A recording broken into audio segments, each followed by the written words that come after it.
بسم اللہ الرحمن الرحیم۔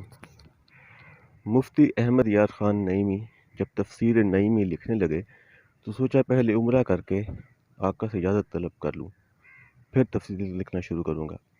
مفتی صاحب عمرے کی غرض سے مکہ مکرمہ پہنچے۔ عمرہ سے فارغ ہوئے تو حاضری اور اجازت لینے کے لیے مدینہ تشریف لے گئے۔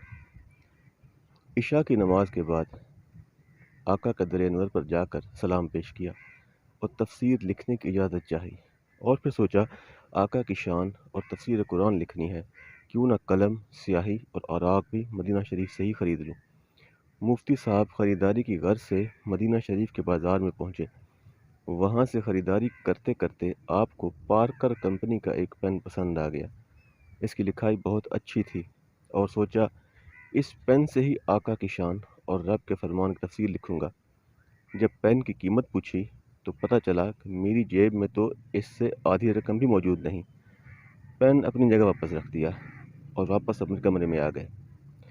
صبح تہجد اور فجر کی نماز کے لیے مسجد نبوی تشریف لے گئے۔ نماز اور سلام سے فارغ ہو کر آپ ریاض الجنہ میں بیٹھے ان حماق سے درود شریف پڑھ رہے تھے کہ کسی نے آہستہ سے کان میں سرگوشی کی کہ مولوی صاحب آپ پاکستان گجرات سے آئے ہیں اور احمد یار آپ کا نام ہے۔ مفتی صاحب نے جب پیچھے مڑ کر دیکھا تو وہی دکاندار پین ہاتھ میں لیے کھڑا تھا اور کہنے لگا کہ حضور یہ پین رکھ لیجئے۔ مفتی صاحب نے فرمایا کہ آپ مجھے کیسے جانتے ہیں اور میرے پاس اس کی قیمت کے برابر رقم بھی نہیں ہے۔ تو دکاندار بولا میں نے آپ سے اس کی رقم طلب ہی نہیں کی۔ مفتی احمد یار خان نعیمی نے پوچھا پھر آپ مجھے کیوں یہ پین دے رہے ہو؟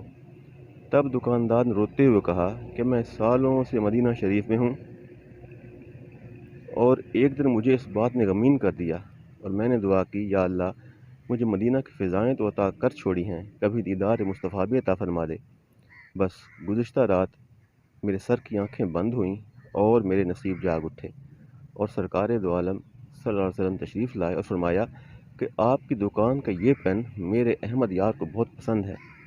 فجر کی نماز کے بعد ریاض الجنہ میں جانا، اس شکل و صورت کا بندہ پاکستان گجرات کا رہائشی ہوگا، اس کو کہنا یہ پین آقا صلی اللہ علیہ وسلم نے آپ کے لیے بھجوایا ہے۔